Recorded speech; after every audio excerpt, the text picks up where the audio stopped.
In this video, I am going to talk about one mistake जो मैंने की थी when I was starting off with case study. And I'm pretty sure कि सब लोग ये mistake करते हैं whenever they are starting off. And believe me, जब मैंने ये mistake solve किया, when I rectified based on feedback, I got many job offers. मुझे खुद दिखा कि improvement हो रहा है in case studies. And in general, I was pretty satisfied with my problem solving skills. तो यार मतलब mistake क्या था? Which I'm going to talk about. यार मतलब मुझे बोलना नहीं है. What I will do is मैं अपने प्रीवियस 3 केस स्टडीज पहले दिखाता हूँ आपको, then we will identify the mistake and then कैसे मैंने रेक्टिफाई किया वो देखते हैं. Cool. This is the first case study which I did when I was starting off, which was Fitso का केस स्टडी. फिर मैं नहीं जाऊँगा केस स्टडी क्या था, आप बस स्ट्रक्चर देखो.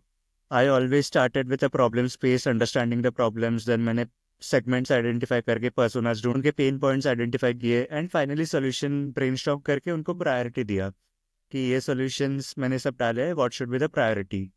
सो this was the first case study. Then this is the second case study जो डंजो का था. अभी इसमें भी अगर आप देखोगे पैटर्न इज सेम, कि प्रॉब्लम से चालू किया, प्रॉब्लम को अच्छे से समझा, ब्रेक डाउन किए, सॉल्यूशंस आइडेंटिफाई किए. Same goes with the Rapido case study की first understood the context, narrowed down the problem statement, then personas ढूंढे, देन उनका जर्नी निकाला एंड देन सॉल्यूशन फाइंड किए. एंड एक बार सॉल्यूशन फाइंड करने के बाद उनका इम्पैक्ट क्या हो सकता है वो सब एनालाइज किया, बेसिक चीज़ें. So this are the 3 case studies.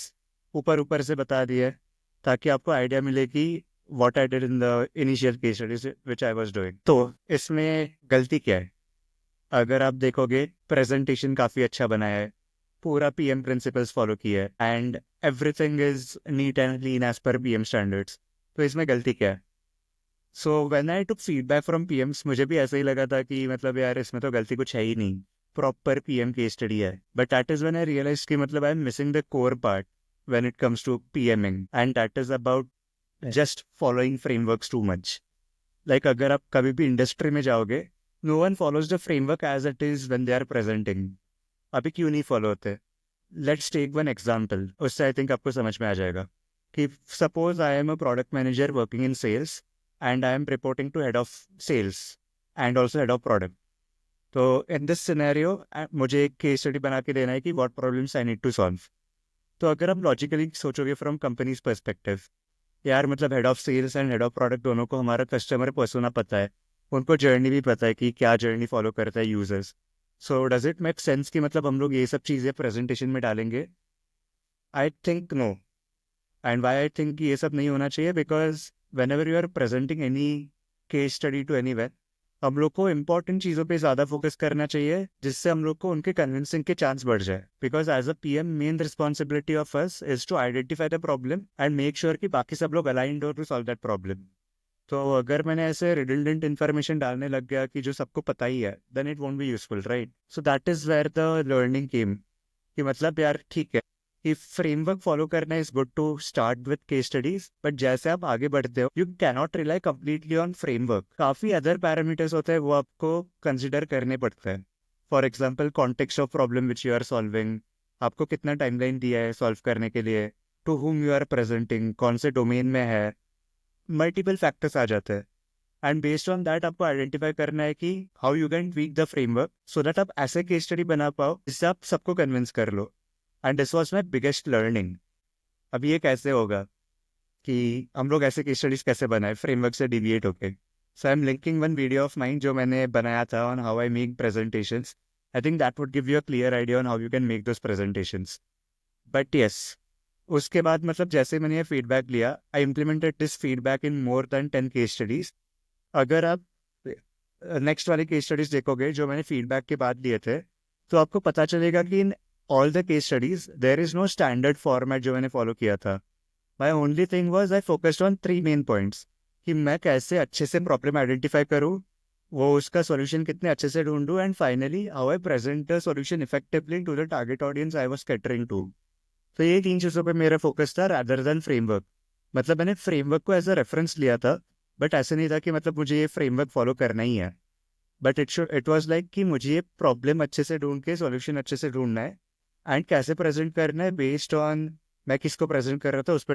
For example इसमें आप देखोगे अच्छे से मैंने डिफाइन किया है सब, बट पर्सोनाज नहीं डाले क्योंकि मुझे लगा इसमें इंपॉर्टेंट नहीं है पर्सोनाज डालना. बट जो इंपॉर्टेंट चीज़ है उस पर ये केस स्टडी हो गया, देन स्विगी का केस स्टडी हो गया, एक डॉक्यूमेंट है, बट इसमें आप देखोगे कि अगेन स्टैंडर्ड फॉर्मेट फॉलो नहीं किया है. I tweak the framework according to what I felt was useful and उसके हिसाब से I made the changes, so that ऐसे लगेगा कि खुद का पर्सनल टच भी डाला है. And I made the case study from that POV कि मतलब अगर कोई स्टेक होल्डर देखेगा वो कैसे परसीव करेगा. देन सिमिलरली रेजर पे का केस स्टडी हो गया. I did multiple case studies उसके बाद जहाँ पे मैंने डायरेक्टली फ्रेमवर्क्स फॉलो नहीं किए, but I used the knowledge which I gained from framework to tweak the framework and I made my own story. Because in the end, story is what sells in the case studies and not the framework. And जैसे ही मैंने approach change किया, I realized कि I got lots of calls from many companies for PM roles. I got lots of appreciations from PM saying that कि मतलब कुछ अलग way में तूने present किया है problem. They could relate a lot with problem क्योंकि मैंने काफ़ी साइकोलॉजी में डील करके ये प्रेजेंटेशंस बनाए थे, फ्रेमवर्क्स ट्वीक किए थे, एंड इन द एंड मुझे लगा कि this is the biggest learning which I had gained. Don't follow frameworks blindly. हाँ, स्टार्टिंग में फॉलो करो, but once you are comfortable focus more on story telling and first principles. And जैसे ही आप वैसे करोगे योर केस स्टडी का level यहाँ से एलिवेट होकर यहाँ पे जाएगा. And that is when you could realise कि how interesting it is to be a PM, क्योंकि आप डिफरेंट प्रॉब्लम्स में आप डिफरेंट वे से अप्रोच करोगे, डिफरेंट वे से प्रेजेंट करोगे, and that is where the excitement comes from. And that is the exact point जो आपको बताना था कि case studies is not about frameworks. Case study is just about three main things, which is how well you identify the problem by doing any kind of research. एक बार आपने identify किया, then how you identify the right solution by justifying the impact, and finally how you present it to the stakeholders in a way कि वो convince हो जाए. This is only the case study के basics are. Focus more on story telling and that is lot more interesting. Yes, that's it for the video. Comment में बता देना कि what do you think of this video, कैसे लगा आपको, and did you learn something new. Also one thing, yes, I am going to make a series of all the common mistakes and learnings which I had by doing case studies one by one, ताकि आपको 5 to 10 minutes में idea मिल जाए कि this are the common mistakes which I did and this is how you can avoid. Entire thing is कि आपको कुछ सीखने मिलेगा. This would improve your thought process in a practical way. तो if you think this is useful then subscribe कर देना channel को, and more videos will be releasing soon.